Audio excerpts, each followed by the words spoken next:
episode of the podcast, something that I am really struck by after recording this episode that you're about to listen to today is that oftentimes when we are on our career path, we don't understand why we hit certain bumps along the way. We don't understand why our contracts aren't extended, why we don't get that promotion we applied for, why we're sent a different direction. But hindsight is always 50-50. And looking back, we always have clarity that each step along the way was necessary in service of who we were becoming, in service of the impact that we were meant to have. That is something I really am taking with me from today's conversation. Today on the podcast, we have Drew Rabidoux. Drew is a therapist coach, a coping with herpes expert, a course creator, a mom, and a boy band fanatic. And she's also an incredibly inspiring and amazingly kind and just wonderful human being. And on the episode today, we share all about this course that she just launched called Women Coping with Herpes. And you could take out the word herpes and replace it with anything personal that you're struggling with, any illness or recent diagnosis that you've been given, and almost all of the gems from this episode today will connect. I don't think I've ever talked about anything so heavy and so significant for so many of us on the podcast, and laughed so hard and left so deeply inspired. Drew is someone you want to have in your corner.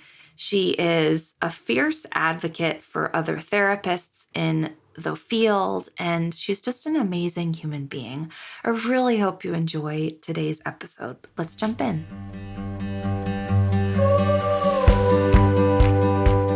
Hello and welcome to the Prosperous Empath Podcast, designed especially for empaths and highly sensitive entrepreneurs just like you who are committed to achieving holistic success.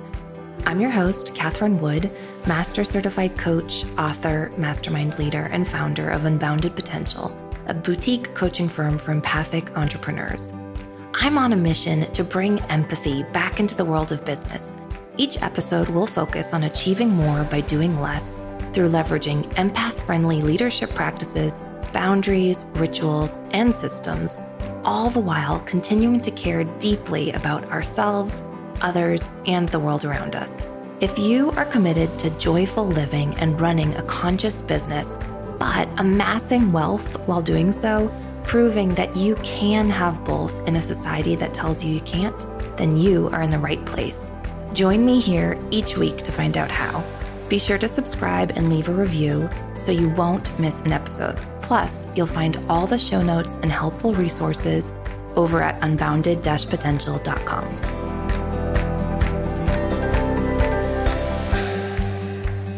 Drew, I'm so excited to have you on the podcast today. Yeah, thanks for having me. Before we started recording, we were just chatting about how half of your career you have spent and learning and working in preparing yourself for what you're doing now and preparing yourself for this course that you just launched for women coping with herpes. So I'd love to start off our episode today by you sharing with us your story and how you got to be here. Sure. So my mother would tell you that I basically have been a social worker since I was very little. She used to not be able to allow me to watch Sesame Street because of Guy Smiley. Remember that guy who sticks numbers on people's backs and they don't know about them and everyone's laughing because they have no idea they have this number on their back. My mom had to shut it off when it came on because I would get so sad for the person that, was having this trick played on them. So as I grew older, I was always gravitating towards helping profession. And I actually started when I was 19, working with homeless and runaway youth and also doing street work for teens who needed education about HIV and AIDS. So that's where this all started. I developed in my career in other ways. I've worked in AIDS care center, which is working with clients who have HIV/AIDS. I was sent in the Peace Corps to do youth education for people about STD and AIDS, and I ended up doing a lot of work individually with people who were so sick that with AIDS that they couldn't get medication because the public clinics wouldn't give them medication. And how that started was my host sister, actually, I didn't know anything about her. It was very beginning of my service. She got sick. The family was very quiet about it.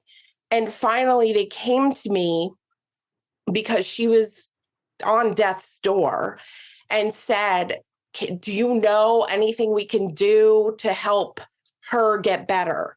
And so I was able to connect her with a doctor, an American doctor in the Dominican Republic who would help people with medications.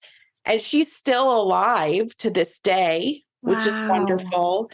But when people saw what I did, with her, I started having people come up to me in the community saying, oh, I understood that you could maybe help me get vitamins for my mother-in-law. And at first it didn't click. And then it clicked. Oh, this woman must have AIDS, because it's a very taboo thing in the Dominican Republic. People don't want folks to know that they have AIDS. Anyone who's ever had sexual relations with them is ostracized. They'll say that it's diabetes or whatever it is. And so that really solidified my commitment to working with people, because it was so hush hush. It was very stigmatizing. And I, wanted to give support where support is needed. As you know, there's now medications for HIV and AIDS. So that's pretty much a very, chronic illness at this point. Mm-hmm. The attention that has not been paid is to folks with herpes. So herpes is a virus, which also carries similar stigma.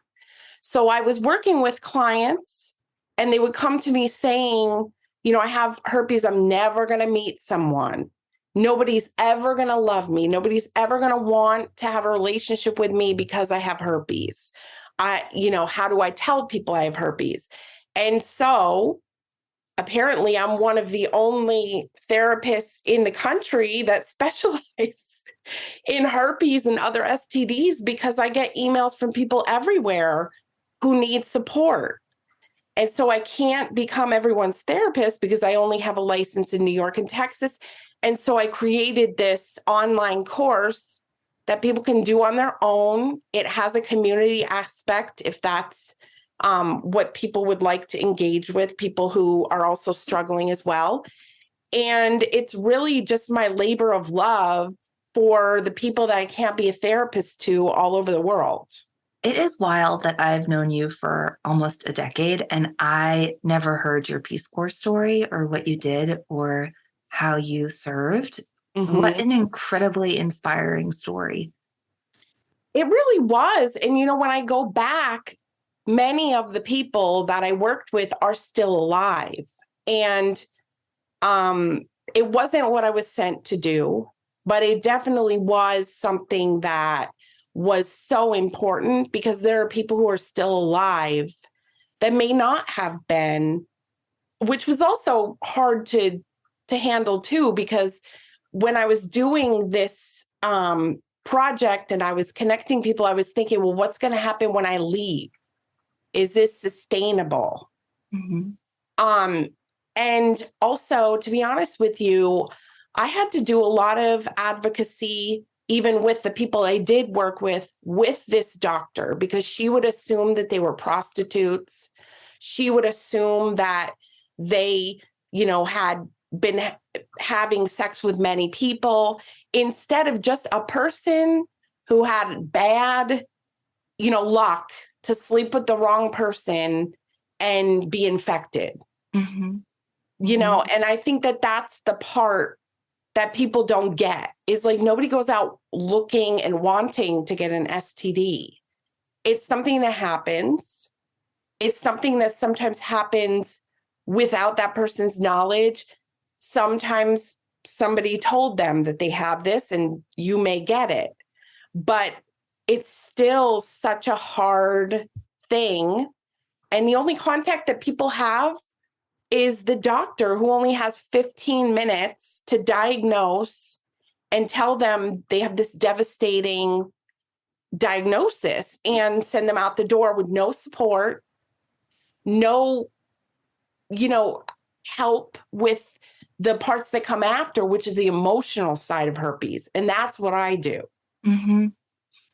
I mean, it's so cool seeing and hearing you talk about this at the same time, because it's just so evident how passionate you are about this topic and what an advocate you are for your clients. Mm-hmm. And I think that's pretty amazing that you're one of the most sought after therapists for people coping with herpes. Mm-hmm. I mean, I have my own opinions, but I'm curious, what makes you think people choose you? Like, what do you think sets you apart that has people willing to bring something that is so deeply shame-inducing for some, heavy, significant, meaning-making for so many? Like, what do you think has them feel safe sharing with you? I think because I specialize in it, helps a lot, because there's not a lot of people that specialize, but also I believe that this is something that people should have support around. It is isolating, and it is a breakdown that could lead to a breakthrough, right? Credit to you for that realization about. So getting and having herpes is horrible. It is life-changing. It is a life stopper for a minute, right? Well, can I pause you there? Yes. Because I don't know a lot. I don't know a lot about herpes, but my understanding is that there's different strands and it can affect people in different ways. Yes, that's so true. I know this isn't your area of expertise, but for those of us who are perhaps wanting to learn more, like, can you share perhaps about some of the ways in which it does affect? Absolutely. So herpes simplex virus has two types. So I'll refer to it as HSV1 and HSV2. There is not great testing for this. So the way that people are being diagnosed most of the time is because of sores. So here's where it kind of gets, important to understand. You can transmit herpes casually through kissing if you have cold sores in your mouth, which has traditionally been known as HSV1, oral herpes. And HSV2 is the vaginal herpes or genital herpes, otherwise known as, for both men and women. However, you can transmit HSV1 to genitals, and you can transmit HSV2 to mouth. So even though there's been this distinction for a long time, it doesn't matter. It's if you kiss somebody who has a cold sore or one developing, which is the other challenging part of this, is that people pass it on and they don't even realize, because a lot of people don't know this information. So if somebody doesn't know that a cold sore is developing on their mouth, they have oral sex with someone else, they're susceptible to having herpes in the genitalia. So that's why this is so complicated, because there's no good testing. People don't know. There's one place that does the testing that's accurate. The rest of the testing that's done is a lot of false positives or false negatives as well. So it's hard to be diagnosed. That's a challenge. And then it's hard to get any confirmation that that's what you have and which strain. Wow. Yeah. That's crazy. I mean, I'm just thinking like anyone with a cold sore on their mouth, that's HSV1. Yes. Well, it could be HSV2, right? You could get HSV1, HSV2 on the mouth. You could get HSV1, HSV2 on the genitalia. So it's open for whichever one, that person had and where the contact was with a mucous membrane. So it typically appears for women very painful.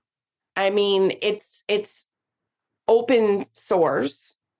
You can imagine urine going over the open sores is extremely painful. So typically when people get to the doctor, it's like everywhere in their genitalia and it's very painful. So that's usually the way the first outbreak is, but not all the time, which is why so many people don't even know they have it and go unnoticed for a long time. I mean, I appreciate your kind of wealth of knowledge in helping people to understand, whether or not they have it. And I'm mindful that, your course is about coping for those who do have it. So yeah, share with us, what does that look like? So the course has 4 modules. So it's in total over 3 hours of video content and also 10 worksheets to go with all of the material in the course. So the first module is a lot about what we just discussed. What is herpes? How do you get it? How do you live with it? All of that kind of stuff. Module 2 is, how do I cope with having it? How do I empower myself to be able to live with this? So it's more sort of building. Module 3 Can we stop there for a moment? What does that look like? How do you empower? How does someone gain a sense of self-empowerment around this? Like what does that work like? And that's why people pick me to be their therapist, right? It is the moment where you start revisiting everything. So as you know, in life, there are many moments that happen to have you revisit. Disclosing herpes to someone is extremely vulnerable. They could walk away. They could say, I want to be with you. Thank you for telling me. Let's figure this out together. And it can also really weed out a lot of people who are not in it for the long haul, right? So that's where the important piece comes in getting empowered. How do you tell people? Does it feel right for you to tell people? And that's where the empowerment comes to build this sense of worth back up, because herpes is a big, difficult thing for people to sort of feel like they still have their self-worth intact, if that makes sense. Because it's many times a time that people start to ruminate on I shouldn't have slept with that person, or why didn't I know? Or, was it worth it to have sex with that person that I don't even care about? And now I have HSV, or people get it and think that they got it because their partner cheated on them. It's really, the diagnosis itself brings up so many additional things that's really where you have to do the work in rebuilding. And that's what happens in my course. I mean, I love that idea, because there are always things for us to disclose in relationships, Yes. I feel like we're living in the generation of addiction, whether it's to dopamine and social media, or to our work, or to alcohol. Like, it feels like we are in very much a kind of a generation of compulsivity. And so having to do that inner work in order to disclose your kind of unique flavor that there is for you to share and to self-reveal around occurs as incredibly natural and organic. Like at some point, everyone has to disclose their stuff to their partners. Yeah. But an incredibly empowering, to use your words, invitation and a practice in learning how to be more communicative and transparent and upfront, which is, I don't know about you, but very refreshing. Definitely. I always talk to clients about when you get into a relationship, there are some bags you check and some bags you carry on.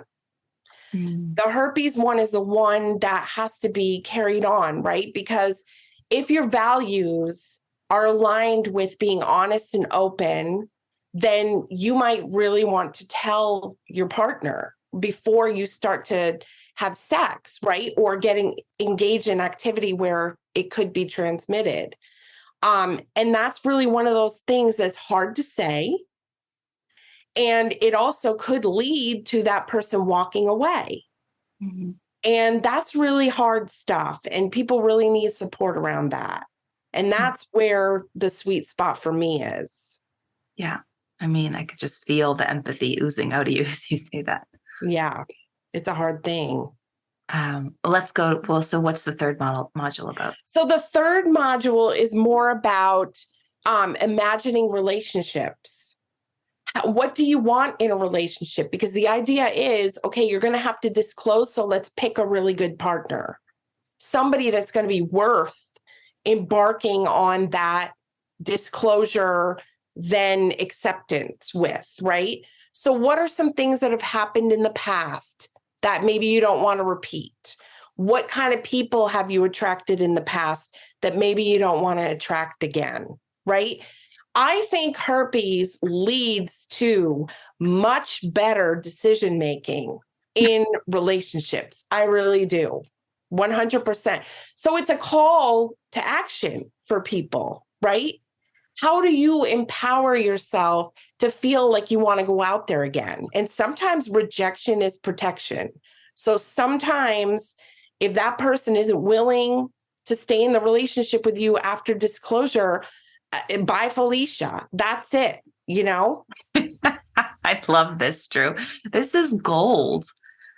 Well, and it's important, right? Because have you ever had a moment in your life that's been difficult that you didn't learn something from? I mean, it's hard to imagine. Right. I think I'd probably still be there if I didn't learn the lesson. Exactly. And herpes is a very hard lesson. And it's also an invitation to think differently about the way you're approaching relationships, to feel differently about how to disclose, when to disclose, and to build that bridge so strong so that if somebody declines and says, you know what, I don't want to be in a relationship with you because of the herpes, that you aren't going to crumble, right? That's what we're trying to do. That's what I'm trying to help people with. Mm-hmm. I know that we're talking about herpes now, but I'm appreciating that we could remove herpes and replace that with any personal challenge, with any medical condition, with any emotional condition, right? Like we can either be empowered or disempowered. Yeah. It's all a choice. Really the two choices, right? You know, our podcast,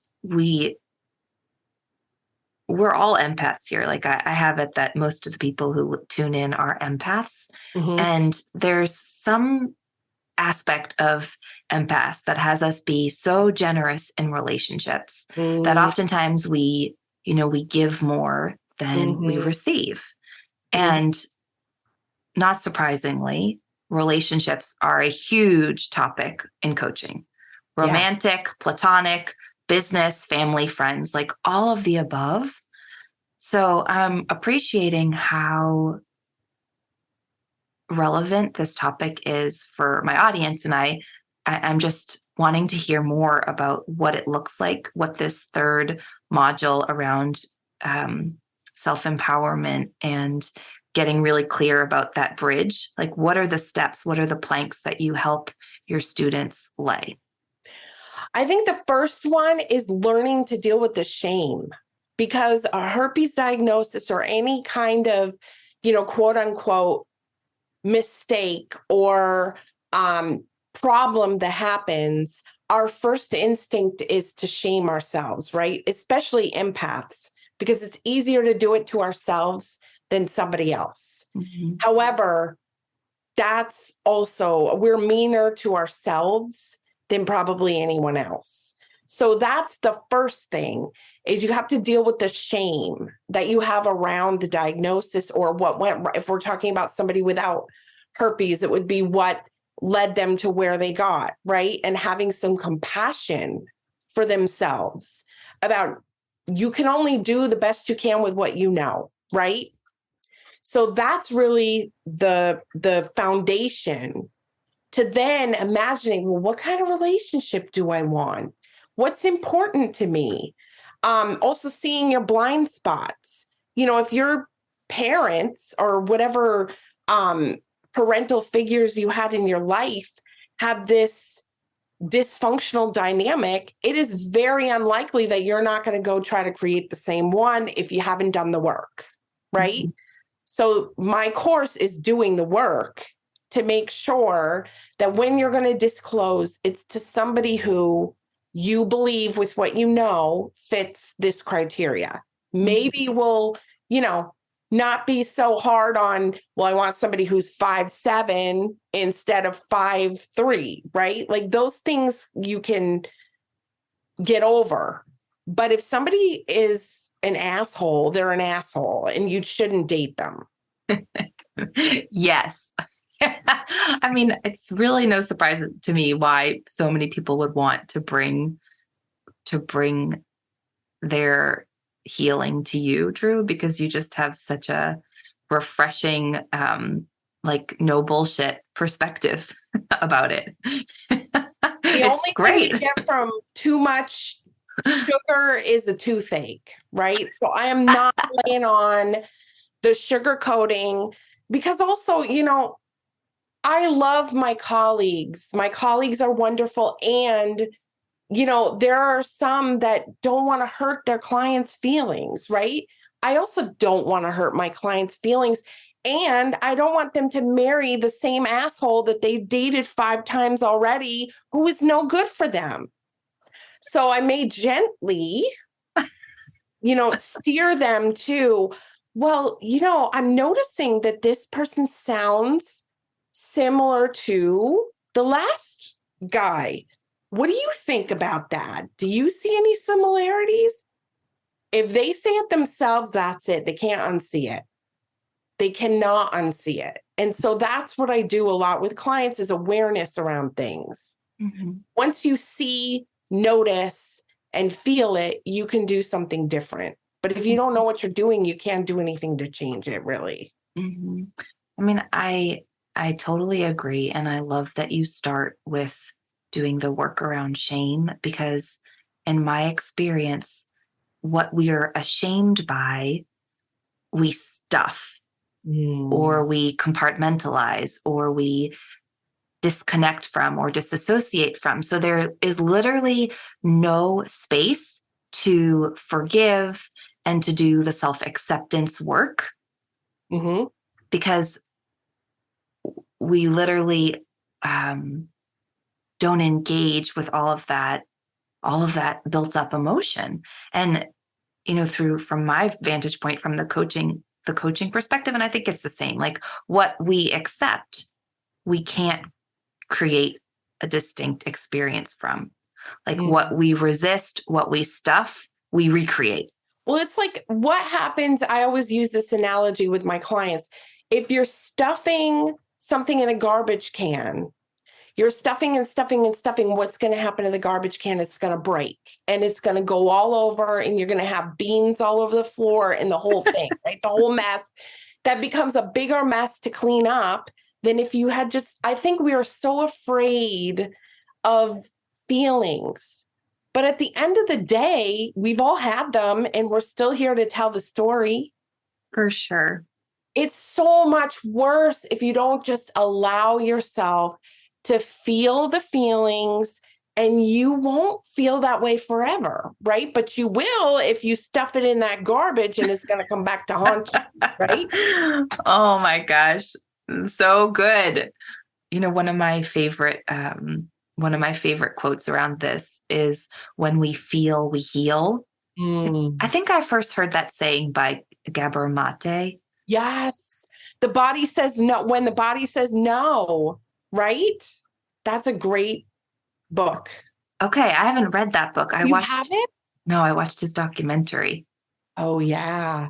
It's so wonderful. There's all this research and information about how if you don't deal with your feelings and your problems, they manifest in your body in another way. Mm-hmm. And I know you've read The Body Keeps the Score, and that's really like the Bible for that, right? But it really does. I mean, if you don't want to deal with it, you're going to have to. Mm-hmm. You know, your body is going to make you have to deal with it. And that's happened to me. You know, if I don't deal with something, it will come out in another way. It all the time. I mean, I can appreciate that. That's been a huge part of my journey, is learning how to express my feelings so that I don't like live from them, right? Yeah. It's like when we allow ourselves to feel them, we can get back to our commitments and to what we said and to, our personal power. But if we don't allow ourselves to feel our feelings, like, they present themselves in less than stellar ways. Yeah. Or triggers. I mean, some of my clients, like, they'll just bring out their feelings wheel on coaching calls. Many actually, because we're so practiced in being controlled by our goals, in being kind of just head down, moving forward, that we don't really stop to understand, why we're experiencing burnout, or why we're feeling so resentful in our relationships, in our primary relationships, or why we're just constantly feeling like we're giving at the expense of ourselves. And I think it has a lot to do with this very conversation, that we don't actually allow ourselves to slow down and name what we're feeling so that we can get those needs met or meet them for ourselves. Right. I don't think a lot of times we know it's happening either. I always, I talk to my clients about, when do you feel a rush of having to make something go away? You have to make something end, make something go away, or you're having a bigger reaction than whatever happened warranted, right? There's something behind that. And that's what needs to be explored, because I think we're not, I think now kids are more in tune with feelings, but I think, the older generations like myself, we didn't look at that poster with, the poster where all the different faces of different feelings are. Mm-hmm. I don't ever remember being shown that, but we have to, because people need the language.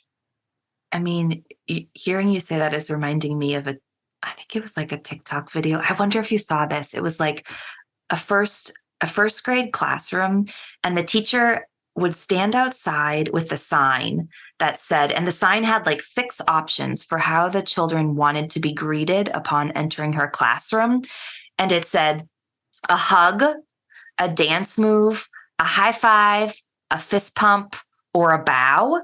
And then the child got to like slap what they wanted, how they wanted to be greeted by their teacher. Can you imagine, like, what a beautiful practice at 6 in connecting, what do I need? What would feel good on my nervous system? How do I want to be greeted? Like, can you imagine growing up with that level of personal agency? Yeah. At 6, you don't get to make a lot of decisions, so any decisions you can make are important to offer, because they're so out of control. Like they don't have control of most of their life. Wow, this is so inspiring. Okay, so let's go to the fourth module. What is the fourth module about? So the fourth module is bossing up. How are you going to be in charge of your life? How are you going to be the creator of the way you want to live? How are you going to move forward? It's really just about moving forward. Yeah, herpes, I have herpes, but it's not going to be everything about me.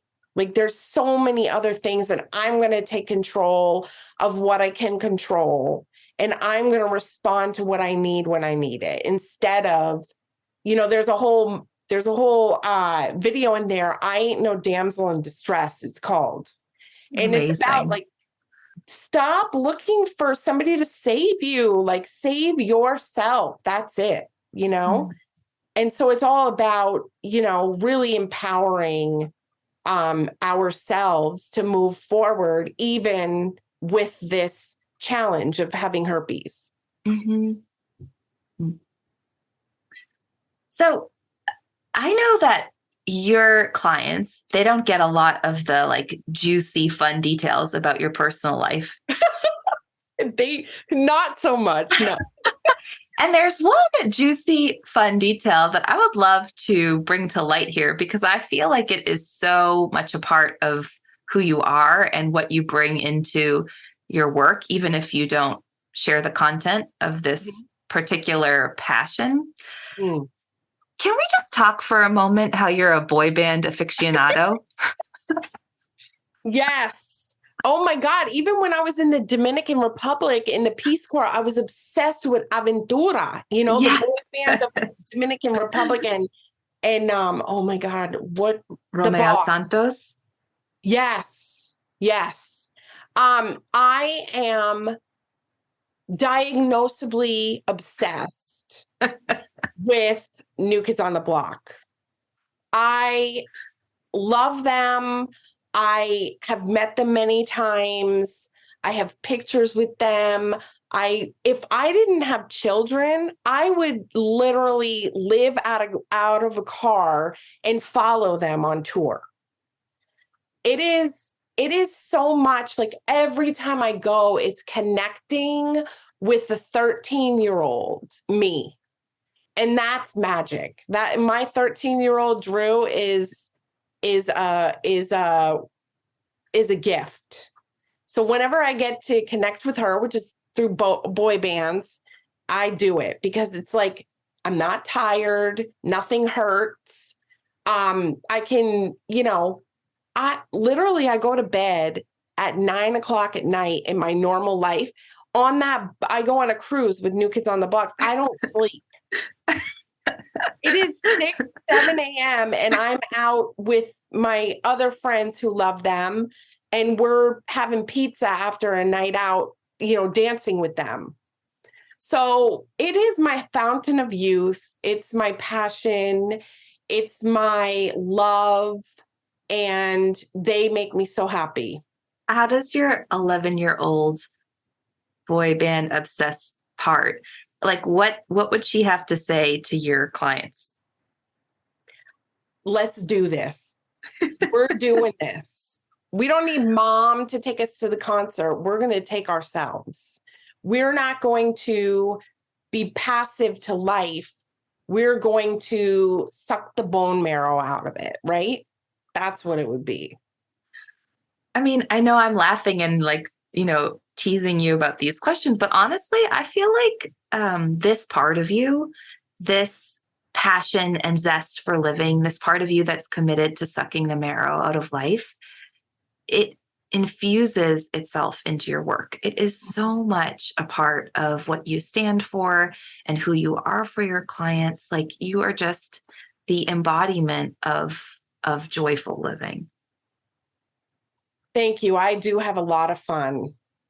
And, I think once I can usher them and help them through the part of feeling like things are going to be bad forever and seeing that it's kind of like you live in the ocean, and some days the weather is going to be bad and the waves are going to be huge, and you know what tools to take out to weather it until the next day, or when the weather moves. It's the same thing. You can either be digging holes all over the beach or making sandcastles. I hope to help them see it as making sandcastles, instead of always having to fix something or, revamp or whatever. While those things are good, you don't have to be doing that all the time to enjoy your life. Totally. Absolutely. So if someone coping with herpes or perhaps with some other, challenge who's looking to suck more of the marrow out of life, like what are some tools or places that you would have them start? I think acknowledging and identifying the rule maker, the rule keeper, is the most important. The rule keeper is that part of you that's like, you shouldn't do this. You need to do this. You can't, go out with this person because this is going to happen, right? There's a part of that might be intuition. However, intuition is like a long nagging, whereas the rule keeper is this, don't do this, don't do that. You can't enjoy your life. Once you know that and who it is, because it's always somebody, right? Always somebody. And just acknowledge, thank you, I hear you, and I'm okay, and move forward. That's really what has to be done. I mean, I'm not saying it's easy, and I'm not saying it's not a lot of work sometimes, but it's so worth it to just be able to do that work and identify that. I really love this, Drew. What an amazing conversation. If people want to grab your course, where can they find you? So my website is www.counselingwithdrew.com, all together, the Counseling with Drew. And it has all the information on there about, therapy, the course for herpes. I also do EMDR, which is for trauma. And I also do ketamine-assisted psychotherapy too. So, I work with a lot of different modalities and a lot of different folks, but mostly it's people in transition that want to like process the shit to be able to get on with it. So cool. You have the like superstar therapist award in my mind. Thank you. So just to close, I think that this episode is so relevant for so many in my audience who, whether they have herpes or not, like we all have these obstacles in life that we are ashamed of and get held back by. And so whether it's counseling or another healing modality, like we all have to do this work around accepting and forgiving and letting go of the shame so that we can get to this place of empowerment and zestful living. Yeah. So what has supported you along the way? Like what has made a difference for you in becoming the thriving, prosperous empath that you are? I think always believing that things are going to work out, because they always do. I have a whole 47 years of things working out. And if they didn't work out, it was a blessing in disguise usually, right? To prepare me for something else. But I think just acknowledging that it's not going to be all sunshine and rainbows all the time. And that doesn't mean you're doing anything wrong, right? That means you have a life, right? And it's ours to live. I love that. Thank you so much for today. This was an incredibly refreshing, joyful, humorous conversation about something that I imagine many find really hard and challenging. Thank you for having me. Thank you so much for listening today to this episode of the Prosperous Empath Podcast with me, Catherine Wood. Make sure you subscribe and leave a review so you don't miss an episode, and so more empaths just like you and me can find the show. As a thank you, each month, one lucky reviewer will receive a 60-minute coaching session with a member of our Unbounded Potential team. You can find all the show notes and bonus resources over at unbounded-potential.com. Thank you so much for listening and locking arms with me to bring empathy and prosperity back into the world of business.